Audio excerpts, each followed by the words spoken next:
अस्सलामुअलैकुम दोस्तों, मेरा नाम है शारिफ खान। आज 21 अक्टूबर सन 2025 है। आज गाज़ा के ताज़ा हालात आपको बताने के लिए जा रहा हूं। कल इजराइल की तरफ से गाज़ा पर जो हवाई हमले किए गए थे उसमें जो लोग घायल हो गए थे उनको अस्पतालों में भर्ती कराया गया था। अब उसके बाद का क्या है, क्या गाज़ा में अभी भी हमले हो रहे हैं या इजराइल की तरफ से जो युद्ध विराम तोड़ा गया है उस पर पूरी दुनिया की तरफ से कुछ हुआ एक्शन, ये सारी चीज़ें बारीकी से आपको बताऊंगा और इसके साथ कुछ और अहम खबरें हैं वो भी लेकर के आया हूं। तो आप लोगों से रिक्वेस्ट है कि वीडियो में लास्ट तक बने रहना। सबसे पहली बात तो ये है कि इजराइल की तरफ से ये कहा गया है कि हमने युद्ध विराम नहीं तोड़ा। गाज़ा के अंदर एक जगह पड़ती है जहां पर हमारी एक टुकड़ी थी, यानी इजरायली फौज की टुकड़ी, उस पर हमास के लोगों ने हमला किया। तो जवाबी कार्रवाई करते हुए फिर हमने हवाई हमला किया, यानी कि एयर स्ट्राइक की। जबकि हमास की तरफ से ये कहा गया है कि इजराइल जिस जगह का हवाला दे रहा है उस जगह पर कोई संघर्ष ही नहीं हुआ। तो इजराइल की जो ये दलील है ये बेबुनियाद है, खोखली है, उसका ये कहना है। फिलहाल इन्वेस्टिगेशन जारी है। अब जो भी है, तो क्या अभी भी गाज़ा में हमले हो रहे हैं? आपको बता दूं कि गाज़ा के अंदर किसी भी समय कहीं पर भी संघर्ष हो रहा है। जी हाँ दोस्तों, युद्ध विराम ज़रूर हुआ है, डील ज़रूर हुई है। हमास की तरफ से ये कहा गया है कि हम इस डील की पूरी तरह से इसको डील को होल्ड किए हुए हैं, यानी डील को पकड़े हुए हैं। और हमारी तरफ से जो कहा गया था कि हम हमला नहीं करेंगे, तो हम हमला नहीं करेंगे। अब उन लोगों को ये सोचना चाहिए कि जब एक पक्ष हमला नहीं कर रहा है तो दूसरे पक्ष को भी हमला करने से रोकना चाहिए। आपको बता दूं दोस्तों, 29 देश, इजराइल और गाज़ा की डील में 29 देश शामिल थे, 29 देशों के सिग्नेचर थे। अब वो 29 देश इस समय क्या कर रहे हैं? क्या वो इजराइल को समझाने की कोशिश कर रहे हैं या क्या कर रहे हैं? तो कर क्या रहे हैं मैं आपको बताता हूँ। इस साइड में देखिए आप मेरे, ये यूएई, यूनाइटेड अरब एमिरात की खबर आई है। दुबई के जो बादशाह हैं, जो अपने आप को बहुत ज़्यादा ऐशो आराम के लिए दुनिया में रिप्रेजेंट करते हैं, उन्होंने इजराइल के अंदर जगह खरीदी है अपनी एम्बेसी खोलने के लिए।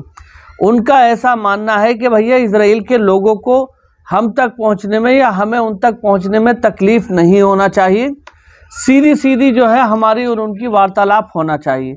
हमारी अपनी एम्बेसी इजराइल के अंदर हो, इस चीज़ पर जोर दिया और इजराइल के अंदर ज़मीन खरीद ली।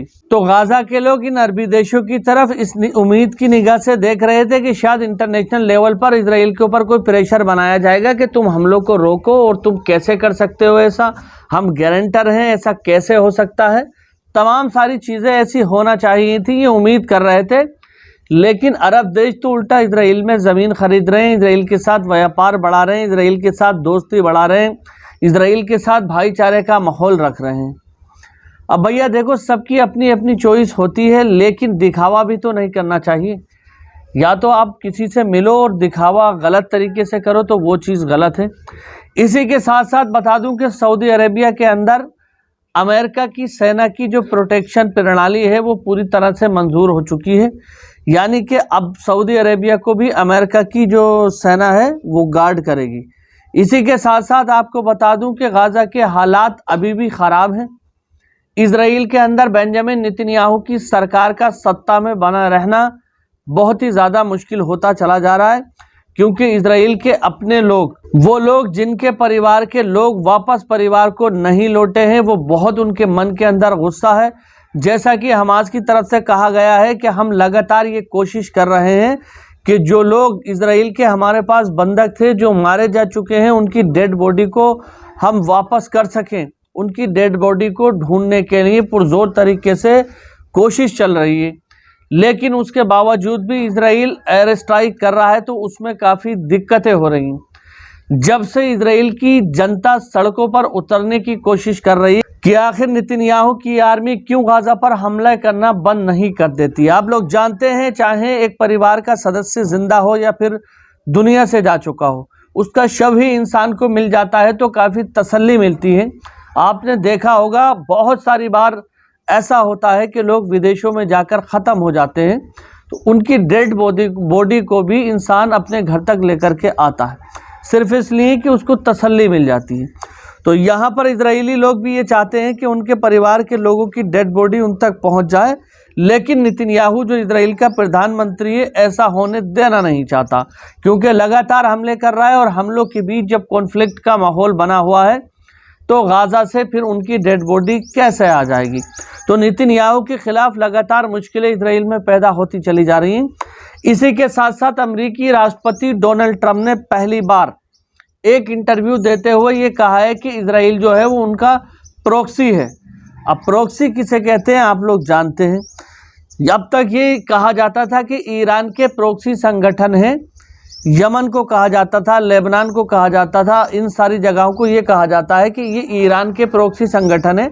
अगर ईरान को कुछ भी कराना होता है तो इनके जरिए वो कराता है और अमेरिका खुलकर फ्रंट फुट पर सामने रहता है। लेकिन डोनाल्ड ट्रंप ने जब से इंटरव्यू के दौरान ये बात कही है कि इजराइल उनका प्रॉक्सी है, तब से सारी दुनिया के अंदर ये कहा जा रहा है कि अमेरिका बैक फुट पर खेल रहा है। यानी अमेरिका ये दिखा रहा है कि हम इजराइल को रोकने की कोशिश कर रहे हैं, इजराइल रुक नहीं रहा, या इजराइल अपनी मर्जी से सारा काम कर रहा है। डोनाल्ड ट्रंप के इंटरव्यू के बाद ये बात सामने आ चुकी है कि जो कुछ भी हो रहा है उसको पीछे से हवा देने वाला ट्रंप है। इसी के साथ साथ आपको बता दूं कि यमन के लोगों ने ये आवाज़ उठाई है और इजरायली लोगों से ये सवाल पूछे हैं कि अगर आप अपने आप को सक्षम समझते हो, अगर आप ये समझते हो कि हम ही दुनिया की सुपर पावर है, तो अमेरिका से आए हुए हथियारों को इस्तेमाल नहीं करें या अमेरिका की सपोर्ट को इस्तेमाल नहीं करें और उसके बाद अपना दम दिखाओ, तो हम मान जाएंगे कि इजराइल भी सुपर पावर है। दरअसल उनका कहना यह था कि दुनिया जिस चश्मे से इजराइल को देख रही है वो चश्मा पलटने की ज़रूरत है। इजराइल कोई ताकतवर देश नहीं है, बल्कि इजराइल अमेरिका का एक हिस्सा यानी एक प्रॉक्सी उसको मान सकते हो वो है। तो जहां इजराइल लड़ रहा है वहां आप ये कह सकते हैं कि सीधे तौर पर अमेरिका लड़ रहा है। हालांकि इजराइल अलग देश है, अमेरिका अलग देश है, ऐसा उनका मानना है यमन के लोगों का। यमन के लोगों ने कहा है कि इजराइल 1 घंटा 2 घंटे अपने खुद के पैरों से नहीं लड़ सकता अगर अमेरिका की सपोर्ट हटा ली जाए। तो बार बार नेतन्याहू इस बात को जो कहते हैं कि हम ही मिडिल ईस्ट के अंदर सुपर पावर हैं, ये उनका कहना बेकार है। इसी के साथ साथ एक खबर ईरान से आई है। ईरान का परमाणु प्रोग्राम जो बंद हो चुका था, जिस पर अमेरिका के द्वारा बंकर ब्लास्टर बॉम्ब डाला गया था, धमाके किए गए थे, दरअसल उस प्रोग्राम को शुरू करने के लिए ईरान ने पूरी तैयारी कर ली है। तो ईरान परमाणु प्रोग्राम के बिल्कुल बेहद नज़दीक पहुंच चुका है। आप लोग जानते हैं कि कितने 2-3 महीने का समय बीता होगा। 2-3 महीने के अंदर जिस इंफ्रास्ट्रक्चर को पूरी तरह से ध्वस्त करने की कोशिश की गई थी, वो इंफ्रास्ट्रक्चर वापस से ईरान पूरी तरह से संभाल चुका है। तो अब ये बताया जा रहा है कि ईरान डंके की चोट पर परमाणु प्रोग्राम शुरू करने के लिए जा रहा है। यूनाइटेड नेशन और बाकी जगहों पर ये इंफॉर्मेशन पहुंचा रहा है धीरे धीरे कि अगर इस बार हमारे परमाणु फैसिलिटी पर हमला होता है तो हम जवाबी कार्रवाई कुछ बड़ी करेंगे। इसी के साथ साथ ईरान के ही मंत्रिमंडल के एक सदस्य हैं, उन्होंने खुलासा किया है। उन्होंने कहा है कि जिस समय अमेरिका ने हमारी परमाणु फैसिलिटी पर हमला किया था, उसके बाद उन्होंने हमसे ये कहा था कि तुम हमारी किसी फैसिलिटी पर हमला कर दो और हम फिर दोनों की साइड से इस युद्ध को रुकवा देंगे। ये कहेंगे कि ना हम हमला कर रहे हैं ना तुम हमला करो। कहने का मतलब यह है, वो ये बताना चाहते थे कि अगर हम हमला करते, हम किसी फैसिलिटी को निशाना बनाते, तो जंग एक्सपेंड कर सकती थी। हमने बहुत समझदारी से काम लिया, उस समय मिडिल ईस्ट में युद्ध को भड़कने से रोका। तो ईरानी फॉरेन पॉलिसी, ईरानी विदेश पॉलिसी काम आई और मिडिल ईस्ट में शांति को लेकर के आई। हालांकि अमेरिका ने जो कोशिश की थी उसमें कामयाब नहीं हो सका, कुछ समय डिले कर दिया गया था, उसकी तरफ तेजी से ईरान आगे बढ़ चुका है। तो दोस्तों, ये आज के कुछ ताज़ा तरीन अपडेट थे। बाकी अपडेट अगली वीडियो में लेकर के आऊँगा। अगर आप हमारे चैनल पर पहली बार आए हैं तो चैनल को सब्सक्राइब करके बेल आइकन पर ऑल का बटन जरूर सेलेक्ट करना। मिलते हैं अगली वीडियो में, तब तक के लिए खुदा हाफिज, जय हिंद, जय भारत।